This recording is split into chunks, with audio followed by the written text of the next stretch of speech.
안녕하세요, 신작가입니다. 일본은 90년대까지 나름 문화대국의 자리에 있었습니다. 일본의 대표 문화인 만화와 애니메이션을 비롯해 음악까지 세계에 커다란 영향을 미쳤습니다. 그런데 현재 일본에는 만화와 애니메이션만 남게 됐습니다. 그나마 남아있던 애니는 위기 상태에 있었는데 최근 넷플릭스로 인해서 산소호흡기를 달게 됐습니다. 그런데 이러한 일본의 애니가 넷플릭스로부터 버림받게 됐습니다. 현재 일본의 애니메이션 업계는 위기 상황에 처해 있습니다. 저임금, 장시간 노동, 그리고 애니메이터 부족이라는 구조적 문제가 오랫동안 해결되지 않고 있는 데다가 제작사의 수익도 점점 줄어들고 있습니다. 게다가 애니메이터들은 대우가 좋은 중국으로 가고 있는 실정이기도 합니다. 여기에 최근에는 세금 문제까지 덮치면서 일본에서 성우들이 사라질 위기에 처해 있습니다. 인보이스 제도 도입으로 성우들 비명 20% 넘게 폐업할 수도 있다. 내가 스톱 인보이스의 목소리를 높이는 이유. 지난 영상에서 소개했던 일본의 인보이스 제도가 일본 성우 업계에 끼칠 영향을 보도하고 있습니다. 일본 세무청은 대기업의 편의성을 위해 연수입 1000만엔, 하나 약 1억 원 이하의 프리랜서 등으로 활동하는 사람들의 개인정보를 인터넷에 공개했고 이들의 세금 문제를 더 복잡하게 하고 있습니다. 1억 원 이하 이들 면세업자는 우리의 전자세금 계산서에 해당하는 인보이스 발급을 할 수 없습니다. 세액공제를 받으려면 일반 영수증은 더 이상 사용할 수 없게 됐고 인보이스 발행만 유효하게 됐습니다. 그래서 면세 사업자인 성우에게 일을 주는 소속사 등은 성우에게 돈을 지불하는 만큼의 세액공제를 받는 것이 불가능해졌습니다. 그래서 소속사에 늘어나는 세금 부담만큼 성우들의 수익 감소로 이어지게 된 것입니다. 스파이 패밀리에서 실비아 샤우드 역을 연기하는 카이다 유코 씨는 언론 인터뷰에서 인보이스가 시작되면 업계 전체가 큰 타격을 받게 된다며 우려를 나타냈습니다. 일본 성우의 72%가 연수입 3천만 원 이하고 면세사업자 조건인 연수입 1억 원 이하는 95%에 달합니다. 대다수의 업체가 세액공제가 안되면 출연료를 깎을 수밖에 없다는 입장을 표명하는 가운데 인보이스 발행이 안되는 성우와는 거래할 수 없다는 업체도 나오고 있습니다. 이로 인해 일감이 줄어들 것이라고 답한 성우가 53%, 일을 그만둘지도 모른다고 답한 성우가 23%로 조사됐습니다. 성우만이 아니라 프리랜서 애니메이터 등도 똑같은 상황에 놓여 있습니다. 이런 상황이 지속된다면 일본 애니메이션 산업의 위축으로 이어질 것입니다. 여기서 또 하나 예상치 못한 일이 일본 애니메이션 업계를 덮쳤습니다. 넷플릭스가 일본에서 애니메이션 제작을 줄이는 사정, 애니메이션 제작 회사 사이에서 불신감이 번지고 있다. 최근 넷플릭스가 일본 애니메이션 제작을 줄이고 있고 일본 업계는 불안에 떨고 있습니다. 2022년 들어 넷플릭스의 가입자 수는 2분기 연속 감소하고 있습니다. 이러한 현상을 두고 넷플릭스의 위기라고까지 설명하는 매체도 있을 정도입니다. 그런데 일본에서는 비상사태가 벌어졌습니다. 일본 애니메이션 제작사에서는 2022년 들어 넷플릭스의 오리지널 애니메이션 기획이 전혀 통과되지 않고 있다는 목소리가 들려오고 있습니다. 기사에서 설명하는 구체적인 내용을 살펴보겠습니다. 기획이 통하는 개수가 줄었을 뿐만 아니라 움직이기 시작했던 기획이 갑자기 멈춘 예도 있어 영향은 심각하다고 말하는 또 다른 애니메이션 제작사 간부도 있다. 복수의 애니메이션 제작 관계자가 같은 이야기를 하고 있어서 넷플릭스는 2022년부터 일본에서 애니메이션 제작 개수를 줄이고 있는 것으로 보인다. 회원수가 줄어들기 시작한 타이밍이기도 하고 비용 절감을 위해 애니메이션 제작을 줄이고 있다는 견해도 퍼지고 있다.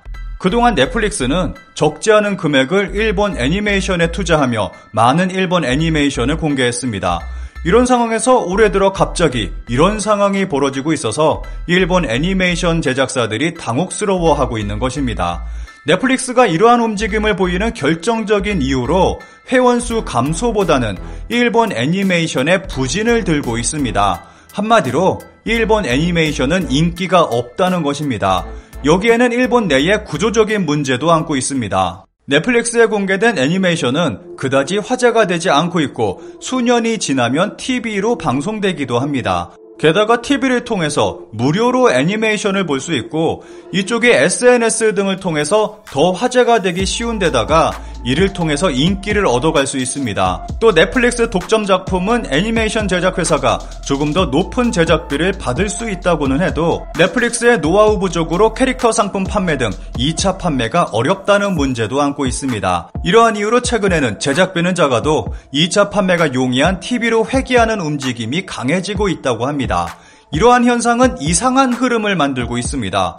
히트를 예상할 수 있는 작품은 TV로, 반대로 리스크가 있는 작품은 제작비를 보장해주는 넷플릭스로 보내는 현상이 일어나고 있습니다. 그 결과 넷플릭스에 공개된 애니메이션은 인기를 얻기 힘들고 제작사들은 기존과 같이 TV 쪽에만 힘을 쏟게 돼서 여전히 애니메이션 자체만으로는 수익을 보장받을 수 없는 악순환이 이어지는 것입니다. 이러한 현상이 지속된다면 일본 애니메이션의 질적 하향으로 이어지고 사람들로부터 외면받게 될 것입니다. 다르게 본다면 일본 애니메이션을 좋아하는 오타쿠들은 넷플릭스에게 돈이 안 된다는 반증입니다. 일본 애니메이션이 세계적으로 대히트를 하지 못하는 근본적 이유는 더 이상 일본 애니메이션은 메이저 문화가 아니기 때문입니다. 일본 애니메이션은 소수의 매니아만이 즐기는 비주류 문화가 된 지 오래입니다. 일본의 애니메이션이 미국의 애니메이션처럼 세계적 흥행을 하며 화제가 되는 일은 불가능에 가까울 것입니다. 여기서도 한국과 일본의 차이점을 확인할 수 있습니다.